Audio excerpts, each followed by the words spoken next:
GLEs, so the particles that are, let's say, above 300 MeV. So the outline of my talk is some short introduction.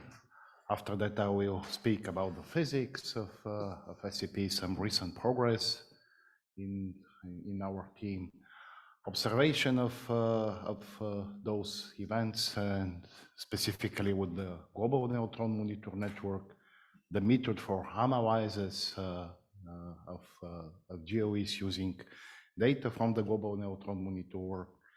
I will give some example of space weather and some terrestrial effects during GLEs, and finally I will make some open questions, perspectives, and finally I will conclude. So after the two previous talks is just to mention that SEPs are the high energy particles that are coming from the sun, consisting mostly of protons and electrons and some heavy ions.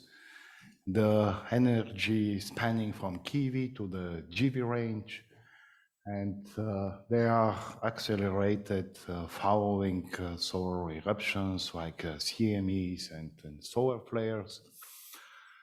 The study of the GLEs is very important from the point of view of the theory in order to reveal and to clarify the acceleration mechanism. Nowadays, it's believed that they are the high energy tail of the SEPs. And nonetheless, as we will see in this talk, they are posing significant, in some cases, dangerous space weather effects. So just some short history remarks. So the first flare observation was made by Carrington. This is the famous drawing here. And after that, leading to the first space weather, documented space weather event, disrupting the communications in telegraph stations. And the second point that is deserves to be mentioned is the first observed SEPs. This paper of Forbush, who reported the significant increase in count rates of ionization chambers in Cheltenham. And lately were observed radio bursts of different types, which are related either to electron acceleration or to the proton acceleration. Note that here, even it was significant a space weather event, there is no proxies for observations of the solar particles. So the fluence of this event was not enough to produce, let's say, cosmogenic isotopes. So over the last 2 decades, the ruling paradigm is that we have two classes of SEP events. There are several nice papers and overviews. So generally, they are divided in two types: radial events that are occurring as a result of diffuse shock acceleration during the CMEs. So here it's given an example of this event. So typically those events are lasting for maybe several days, and they are really large and can pose some harsh, give some harsh space weather effects. And whilst the impulsive events, they are weaker, and they are lasted several hours, revealing smaller fluences, usually are observed when the observer is well magnetically connected to the flare site, and are accelerated during following magnetic reconnection in a solar flares. So the impulsive events, they are electron rich and are associated with type 3 radio bursts. They are possessing they are helium-rich events and some enhanced ratios of by factor 10 of the nominal coronal values. The gradual events are proton-rich, and they have a smaller iron to oxygen values. Recently, it was widely discussed a hybrid a mechanism or a mixed classes, so the both mechanism of those events are contributing to the acceleration of the protons and ions with a different contribution. So such hybrid events can be result from reacceleration of the remnant flare superthermals by the shock waves and interaction of the CMEs. In evolution of this hybrid idea, on the basis of studies based on common morphology of such events, note that we are speaking with really poor statistics. They are, as was already mentioned, only 73 events. But here I would like to present an evolution of this idea, including a hybrid mechanism, including a possible trapping in magnetic traps in the corona of the particles. So we have a flare, okay, a first flare here, which is causing a global coronal wave. And the first radio burst here, it's associated with the CME launch, which can be triggered, by the way, by the wave. And we have also an extended radio source, which is produced by the rising CME at the different coronal altitudes. So the injection of, in these cases, of the relativistic protons is occurring when the CME is arriving on the top sections of the helmet streamers, and concurrently with the lateral expansions of the CME of, let's say here it's the right flank. So the injection is occurring when the loops originating from the flare regions in the streamer is responsible for second prolonged emission. So such event, a notable example is the fourth Halloween GLE 67, and okay, the protons they are escaping. Some of them are escaping during the flare emission in the interplanetary space, and the second emission, the prolonged one, and some of the protons can be trapped and have the complicated magnetic structure in the disturbed corona, and subsequently reaccelerated. Following this study, but based on a larger statistics of about more than 10 events study, was a proposition of several types of events presented in this slide. So the type H events, which are accelerated, and the profile is corresponding to acceleration at distances between 2 and 3 solar radii. The so-called J-type events, which are accelerated and exhibit a greater increase comparing to the pre-GLE level, usually accelerated between the particles between 6 and 10 solar radii, and the so-called Deming events that are usually not very well connected to the acceleration site. Here I will not speak about the after the emission about the propagation of the solar proton towards the Earth. It was nicely presented by Shorrock. I'm just referring to this work and this progress achieved by the Lancaster University group.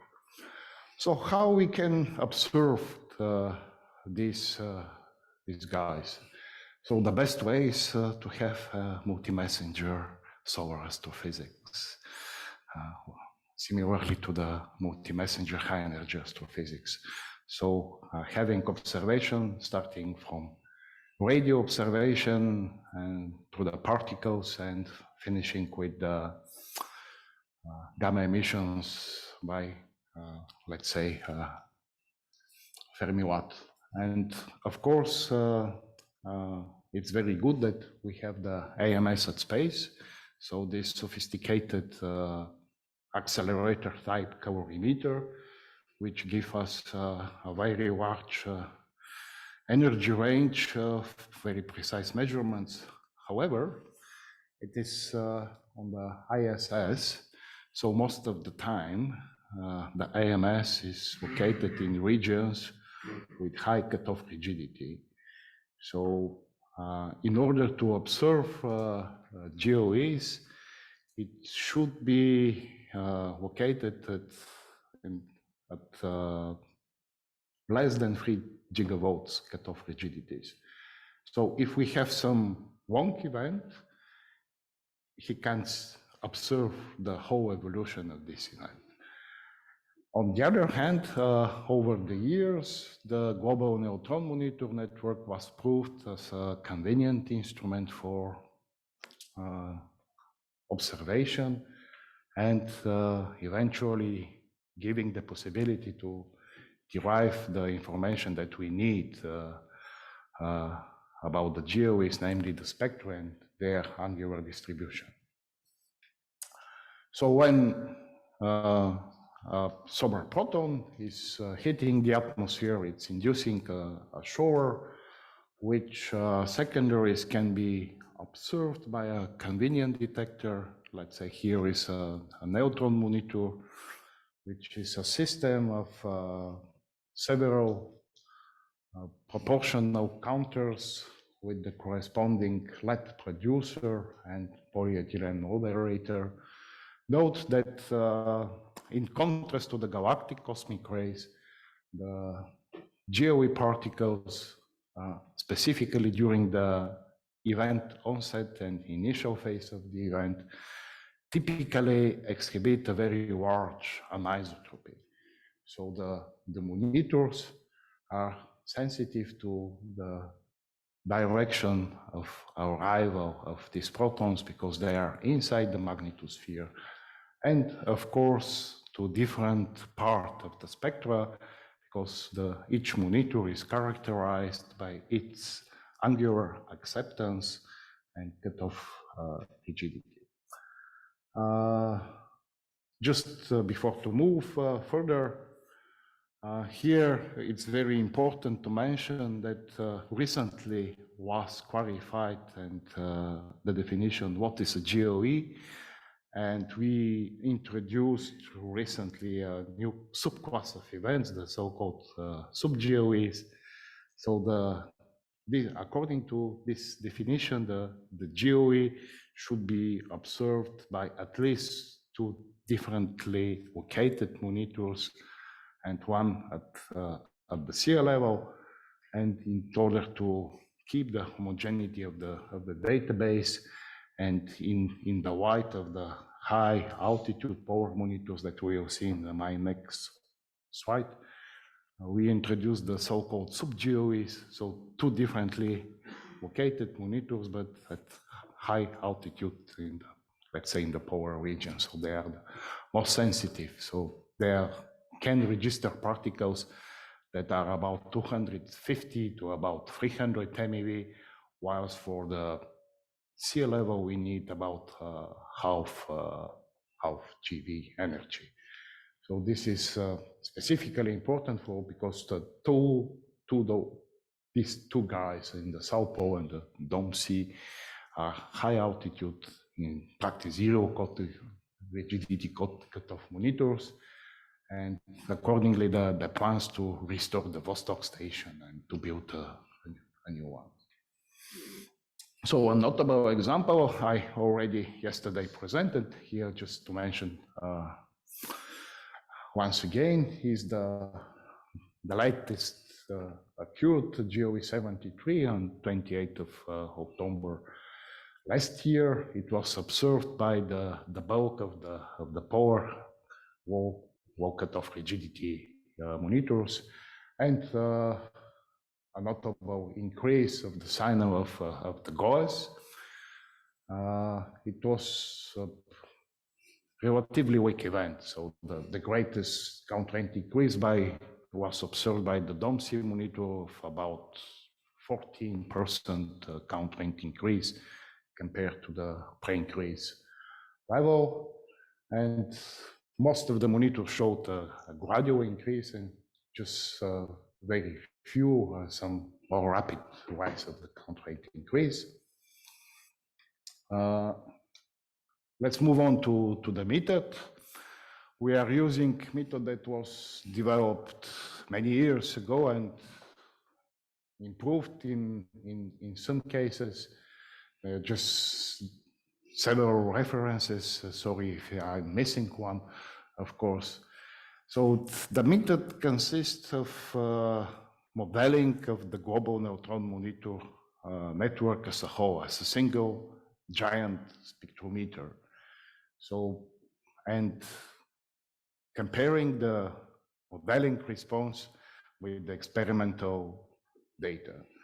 So this gives the possibility by optimization between the model and the experimental data to reveal the energy spectrum, anisotropy axis direction, and their angular distribution.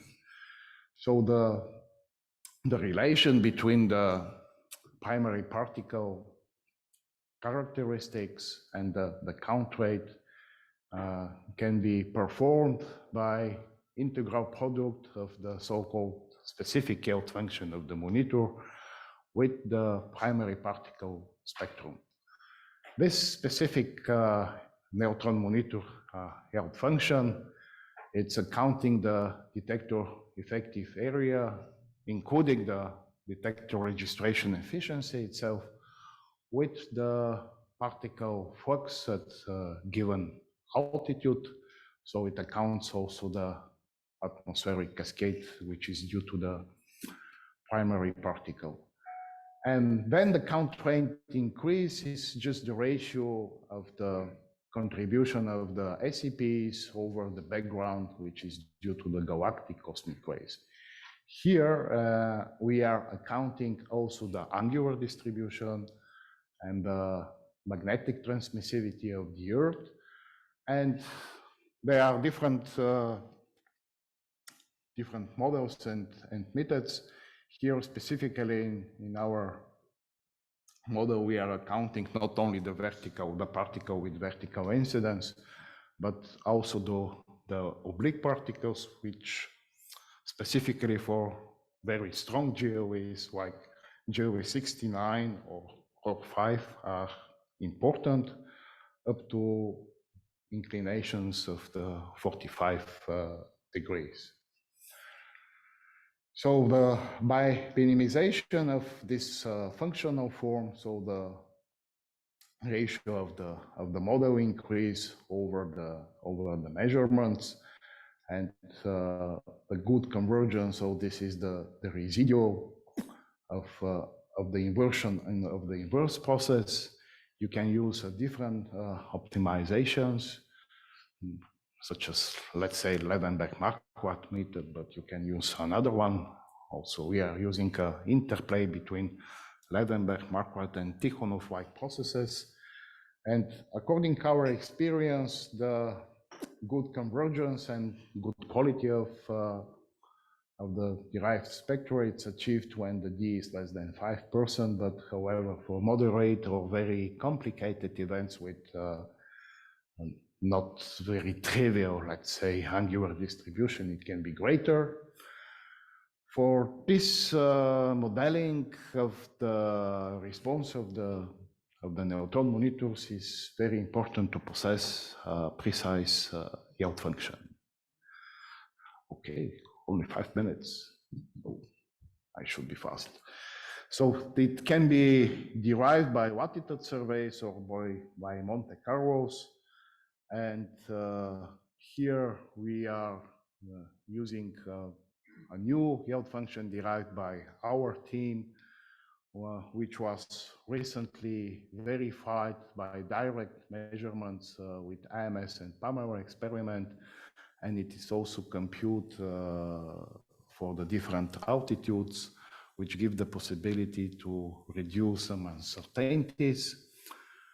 Different spectral shapes can be used in the model, like a Powerwall, exponent, or Ellison-Ramati. Yesterday I presented this, so this is the asymptotic directions computed during the GLEs, and accordingly the derived spectra, where the best fit is achieved with modified Powerwall and single Gaussian distribution. So the method was verified by comparison with direct measurements. Here is presented the fluence measured of a specific event, namely GLE 71 with Pamela, and a very good agreement is achieved with the reconstruction performed with the neutron monitor. Also, very good agreement with the Pamela measurements of this very complicated, by the way, angular distribution. So let's move on to the space weather effect. Those guys, they can largely increase the radiation environment, not only in space, but at high altitudes. So there are many models that are dealing with this. Here we are compute the effective dose by convolution of the derived by us primary spectrum with the dose yield function, which is accounting the fluence of the secondary particles and the fluence to those conversion coefficients, which are derived by Monte Carlo simulations, both of those guys. Here using the standard equal symptom. And the phantom, sorry. And the model was compared with two other existing models, the Pandoka and the widely used EPCART, and with Hawk measurements, a very complicated system of measurements of the exposure of flight altitude. And you can see that a very good agreement is achieved. Here I'm skipping this, so it represents the exposure to radiation at different moments and altitudes during this specific event of 72. And this is a global map of the typical flight altitude. And you can see that this is a relatively weak event. It's increasing just about 20 to 25% the radiation background compared to the background due to the galactic cosmic rays. One very important thing to mention, why we need verified spectra. It was shown about 10 years ago by Butikoffer and Erling, presented here, that the different reconstruction of the spectra can lead to the very large discrepancy of the computed dose at flight altitudes. This is a notable event that is directly measured. And to concluding this part, how harsh can be those events? So this is a global map of the integrated 4-hour exposure to radiation at flight altitudes during the strongest event GLE5. Note that the 4 hours is the typical time span of the intercontinental flight over the pole. And you can see that in this region, the accumulated exposure is more than 10 millisieverts. And the requirements for pilots is 6 millisieverts per year. So if you are a pilot, you should be on ground for the next 2 years. If you are a frequent flyer, for the next 6 years. Okay, let's move to ionization. This is a terrestrial effect. So you can see from this slide that the solar protons can largely enhance the atmospheric ionization. They are related to the ozone depletion. It was already mentioned by this chain, several reactions, catalytic ones, and they are important sources to NOx, which is related to the ozone chemistry. A similar model can be employed for that based on yield functions, but here the yield function is accounting the responses ion pair predictions, and by convolution with the primary spectrum, you can compute the ionization. Here it's presented with the derived spectra, the 24 hours integrated ionization effect during the last GLE, and you can see that it largely it's dropping down in the lower atmosphere. It's very important in the higher types of in the atmosphere. Another important result to mention, to deserve to be mentioned, is that a sequence of events here it's presented the 24 hours integrated ionization effect in the Wegener-Forster maximum during 2 of the Halloween events. And you can see that during the first one, it can be a very large one. However, the second event occurring during the deep Forbush decrease is compensating the contribution of the SEPs, and the ionization effects can be even negative. So I will not skipping this, I will not speaking about the effects on technologies and on avionics. Just one thing to mention, according to an amazing talk a few years ago, just before the COVID, a pilot from a leading company reported that they have 3 glitches over polar flights in quiet conditions. And in every 10th flight, a complete restarting of the system. So this is during quiet conditions. You can imagine what can happen during a GLE. So those are my open questions. And the thing that I would like to point out is the future of the global neutron monitor network, since the operation of several monitors that are crucial for this analysis is under question. And of course, things that can be improved, those studies, is to reveal what's the reason from event to event variations, how the coronal and interplanetary magnetic field affect the energization and escape of the SEPs, and the role of the current and future missions. So the recent results of the PSP and the Solar Orbiter are very promising. Stay tuned. That's my conclusion. Thank you for your attention.